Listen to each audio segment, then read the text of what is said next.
We should be talking to Japan, which is obviously very involved in this incident, and see what their counsel is. I haven't seen any indication that Japan is asking for us to make a military intervention. So why would we needlessly escalate a situation that could lead to a much greater conflict?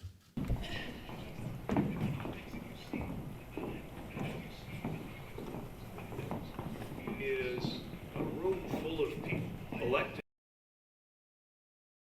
Julian Castro is here.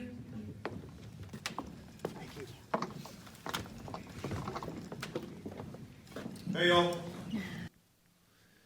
And I have no confidence that the administration understands how to de-escalate this situation, or perhaps even has an interest in that. It also seems that they're crossways in their motives.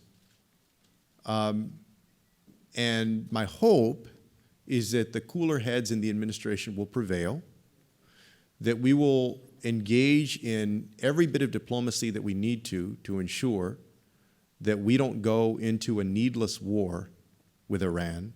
That is not in our nation's interest. So this administration needs to do everything that it can to, of course, protect our national interests, but also to ensure that we don't go to another war.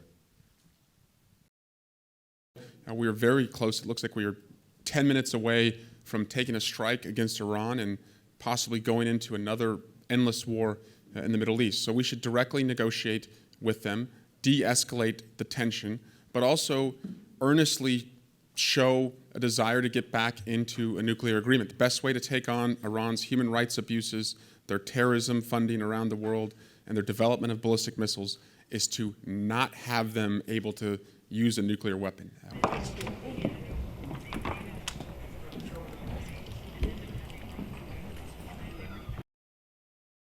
All the practice. Sorry. Just take the mayor, Pete. Thanks for having us. I was saying it right earlier. You're fine. Hello, everybody. Right now, we are in an extremely dangerous moment. The President of the United States has trouble making decisions and is relatively easy to manipulate. The Congress of the United States has expressed relatively little interest until recently in its own legal war powers. The position of Secretary of Defense of the United States is vacant. Iran is seeking to exploit all of these dynamics, and we are isolated from our allies. This is exactly the kind of recipe that could lead to an escalation and a confrontation that would, in the end, be outside of the control of both U.S. and Iranian leaders, which is exactly what we've got to prevent. So I think we need to engage our allies. We need to find a pathway to de-escalation, and we need to do so in a way that signals to Iran that further provocation will be against their interests, not only ours. Then I waited till Monday. Never heard it. So then, I started calling again. How was the rest of the bedrooms, everybody said, my bedroom was fine, and everybody else said, it was sleepable and fine. It was